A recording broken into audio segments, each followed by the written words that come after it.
पहुंच चुके हैं इजराइल और बेंजामिन नेतन्याहू से मुलाकात होगी, क्योंकि रिसीव करने खुद बेंजामिन नेतन्याहू पहुंचे हुए हैं। और किस गर्मजोशी के साथ मुलाकात हुई है ये आप देखिए, ये दुनिया देख रही है तस्वीर। बिल्कुल। और यूके देवनाथ सर आपके पास आते हुए देखिए, ये जो तस्वीर है ये अपने आप में कई मायनों में खास है और कहीं ना कहीं एक हौसला अफजाई भी बेंजामिन नेतन्याहू की हो गई होगी कि इस मुश्किल घड़ी में सबसे पावरफुल देश के जो नेता हैं वो आए हैं, हमको साथ दे रहे हैं, हर तरीके से अब तक मदद पहुंचाई जा रही थी, लेकिन उनकी यहाँ पर खुद आकर जो मौजूदगी दर्ज हुई है ये बहुत कुछ कहती है। आपसे ही समझना चाहेंगे, जैसा कि आप कह रहे थे कि लाइव तस्वीरें नहीं हो सकती है, थोड़ा सा डिले हो सकती है, तो ऐसे में क्या कुछ सुरक्षा का घेरा रखा गया होगा?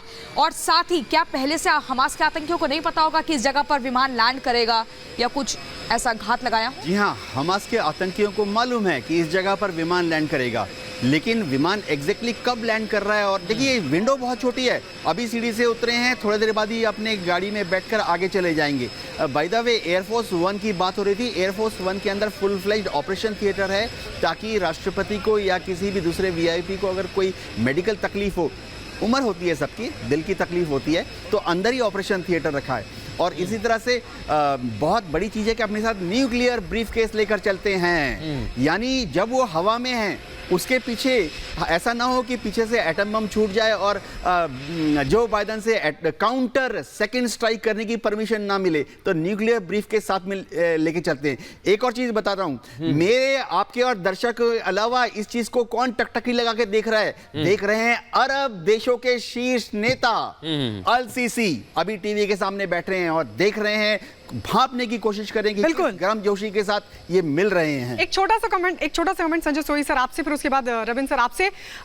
ये जो बाइडेन जैसे ही उतरे हैं एकदम नेतन्याहू, एक तो जंग के हालात वहां पर हैं, इजराइल जिस मुश्किल घड़ी में इस वक्त है उसको लेकर बार बार बाइडेन ने कहा कि हम इस मुश्किल घड़ी में साथ खड़े हुए हैं। बाइडेन वहां पर उतरते हैं, गर्मजोशी के साथ स्वागत बाकायदा गले लगाया जाता है, प्रोटोकॉल भी है, लेकिन इन हालातों में इस तस्वीर का मैसेज दुनिया भर में क्या जा रहा है? नहीं, बिल्कुल सबसे बड़ा मैसेज है कि अमेरिका आपके साथ खड़ा हुआ है, और अमेरिका के राष्ट्रपति अगर वहाँ ऐसी हालात में, जबकि वो रॉकेट्स अटैक हो रहे हैं, उस समय में अगर आए हैं, तो ये दिखाता है कि कितना तगड़ा स्टैंड आज अमेरिका ने उनके साथ लिया हुआ है। और एक छोटी सी बात और कहना चाहूँगा मैं क्विकली, कि जो लेके क्या जाएंगे, एक बात और ऐड करूँगा, क्योंकि अभी एक पैसेज है उनको रिलीफ का, जो गाजा के लोग हैं उनको कहां से खाना पानी बिजली जाए, ये भी कहीं ना कहीं बहुत बड़ा चैलेंज है।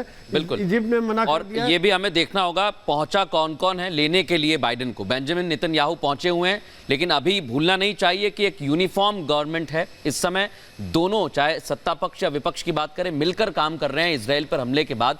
और मैं रुबिंदर जी आपसे, इन तस्वीरों को आपने देखा है, बेंजामिन नेतन्याहू के साथ कई लोग मौजूद थे, और ये जब काफिला वहां पर पहुंचा होगा तो क्या वहां के विपक्ष के लोग भी वहां पहुंचे होंगे? क्योंकि एक साथ भी दिखाने की कोशिश करेगा इजराइल, और बाइडेन का दौरा बहुत खास है इस मामले में। Absolutely, I am not sure विपक्ष के लोग होंगे, पर जैसे आप कह रहे थे इन्होंने यूनिटी गवर्नमेंट बनाई है, वॉर कैबिनेट, और वॉर कैबिनेट में विपक्ष के लोग हैं, तो वो वॉर कैबिनेट हाईली पॉसिबल होगी। दूसरी बात, अगर विजुअल्स को देखें जैसे जप्पी पा रहे हैं, बैकग्राउंड तो बाय द वे ये है कि बाइडेन और नेतन्याहू की बिल्कुल ज्यादा नहीं बनती थी आपस में। ओके, बाइडेन खिलाफत में है नेतन्याहू की पॉलिसीज के, स्पेशली इसकी पॉलिसीज जिसके चलते इन्होंने वेस्ट बैंक, जहां अगेन ऑक्यूपाइड एरिया है, जहां 30 लाख रहते हैं, गाजा में 20 लाख हैं, वहां पर नेतन्याहू की पॉलिसीज हैं इसकी सरकार की कि नई नई सेटलमेंट्स बनाओ, जूश को वहां सेटलर्स करो।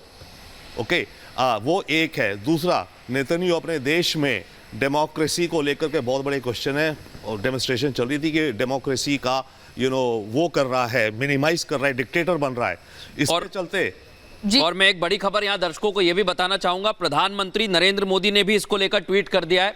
ये हम बता दें, बाइडेन वहां पहुंच गए, प्रधानमंत्री ने भी जो अस्पताल पर हमला हुआ है उसे लेकर ट्वीट कर दिया है। बड़ी जानकारी इस समय दर्शकों को दे दें, और प्रधानमंत्री ने यह भी कहा है कि जो अल अहली अस्पताल पर हमला हुआ है उससे वो स्तब्ध हैं, शॉक्ड में है, और ये भी बताया है कि जो वहां पर परिवार थे, जो लोग वहां पर अपनी जान गंवा चुके हैं, वो जल्द ही ठीक हो, जो घायल हैं, और जिन लोगों ने जान गंवाई है उनके लिए हार्टफेल्ट कंडोलेंस। ये बहुत बड़ी बात है। बिल्कुल देखिए, संवेदना भी व्यक्त की है प्रधानमंत्री नरेंद्र मोदी ने, और शुरू से ही अगर हम भारत की बात करें तो अपना रुख साफ रखा है, इजरायल को अपना पूरा समर्थन दिया है, आतंकवाद के खिलाफ होकर एकदम बुलंदी से आवाज उठाई है।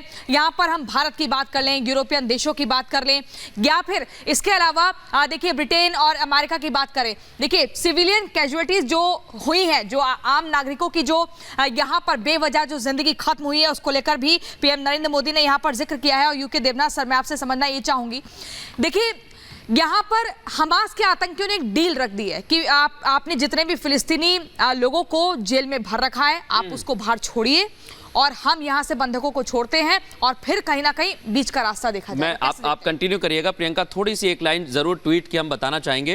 प्रधानमंत्री लिखते हैं, those involved should be held responsible. ये बहुत बड़ी बात है। जी हाँ, भारत के प्रधानमंत्री ने जो अब ट्वीट किया है, इसके दो पार्ट हैं। एक तो है मानवता की बात की है, मनुष्य संवेदना की बात की है, दिल की बात की है, जिसमें कि उन्होंने यह प्रार्थना की है कि जो डॉक्टर्स, नर्सेस और दूसरे जो सिविलियन इंजर्ड हुए हैं अस्पताल में या मृत्यु को प्राप्त हुए हैं, वह जो जिनको चोट लगी है वो जल्दी ठीक हो जाएं। दूसरी बात है, वो बहुत ही बड़े एडमिनिस्ट्रेटर हैं, उनको मालूम है cause and effect. Modi ji ने कितने सुंदर तरीके से लिखा है कि इसकी खोज होनी चाहिए और पता लगना चाहिए कि गलती कहां हुई, किससे हुई। शोज ये दिखाता है कि वो दिल से भी प्रधानमंत्री हैं और एज एन एडमिनिस्ट्रेटर उनका दिमाग शार्पली हमेशा काम करता है। संजय सोई जी कुछ कहना चाह रहे हैं? बिल्कुल, यहाँ पे यही सर, मैं इसमें ये और ऐड करूंगी, अब जो बाइडन जब वहां पहुंचे और प्रधानमंत्री मोदी का ये ट्वीट, आपको लग रहा है एक और माहौल अब बाइडन के इस विजिट पर इजराइल के पक्ष में?